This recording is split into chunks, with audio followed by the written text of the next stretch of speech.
Book 1, Italy, or Say It Like You Eat It, or 36 Tales About the Pursuit of Pleasure. Chapter 1. I wish Giovanni would kiss me. Oh, but there are so many reasons why this would be a terrible idea. To begin with, Giovanni is 10 years younger than I am, and like most Italian guys in their 20s, he still lives with his mother. These facts alone make him an unlikely romantic partner for me, given that I am a professional American woman in my mid-30s who has just come through a failed marriage and a devastating, interminable divorce, followed immediately by a passionate love affair that ended in sickening heartbreak. This loss upon loss has left me feeling sad and brittle and about 7,000 years old. Purely as a matter of principle, I wouldn't inflict my sorry, busted-up old self on the lovely, unsullied Giovanni. Not to mention that I've finally arrived at that age when a woman starts to question whether the wisest way to get over the loss of one beautiful, brown-eyed young man is indeed to promptly invite another one into her bed. This is why I've been alone for many months now. This is why, in fact, I have decided to spend this entire year in celibacy.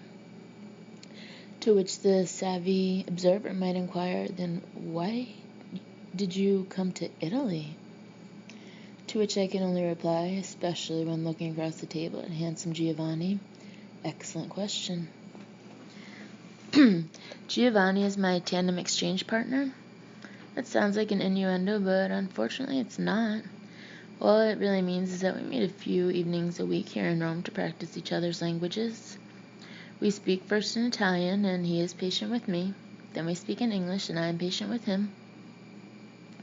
I discovered Giovanni a few weeks after I had arrived in Rome, thanks to that big internet cafe at the Piazza Barberini, across the street from that fountain with the sculpture of that sexy merman blowing into his conch shell.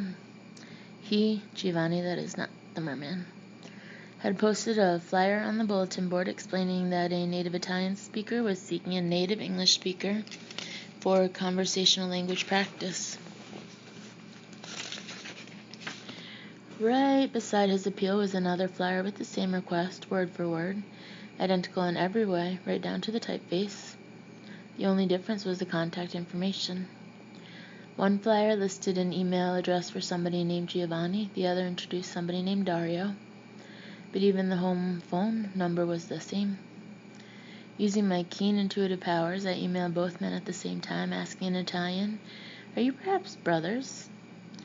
It was Giovanni who wrote back this very provocativo message, even better, twins. Yes, much better.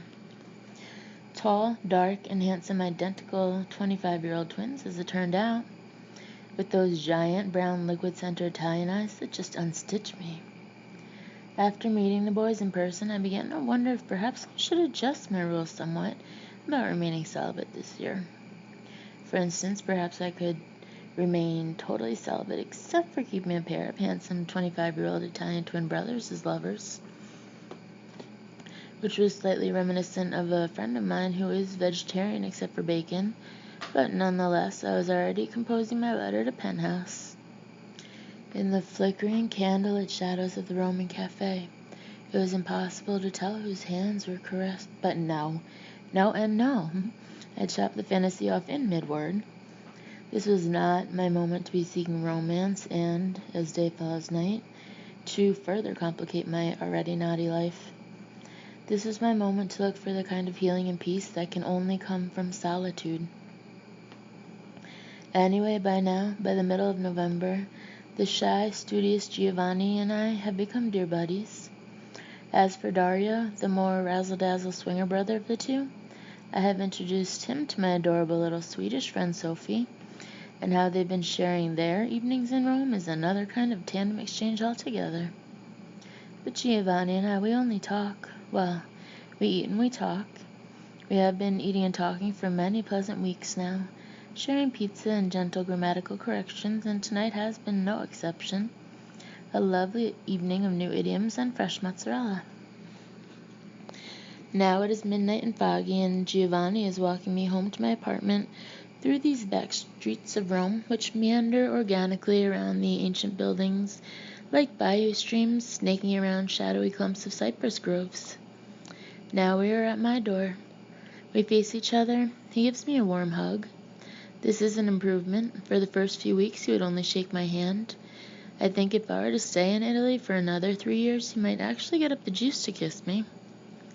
On the other hand, he might just kiss me right now, tonight, here by my door. There's still a chance. I mean, we're pressed up against each other's bodies beneath this moonlight. And of course, it would be a terrible mistake. But it's still such a wonderful possibility that he might actually do it right now. That he might just bend down and... Nope. He separates himself from the embrace. Good night, my dear Liz, he says. Buona notte, cara mio, I reply. I walk up the stairs to my 4th floor apartment all alone. I let myself into my tiny little studio, all alone. I shut the door behind me. Another solitary bedtime in Rome. Another long night's sleep ahead of me with nobody and nothing in my bed except a pile of Italian phrase books and dictionaries. I am alone. I am all alone. I am completely alone. Grasping this reality, I let go of my bag, drop to my knees, and press my forehead against the floor. There, I offer up to the universe a fervent prayer of thanks. First in English, then in Italian, and then, just to get the point across, in Sanskrit.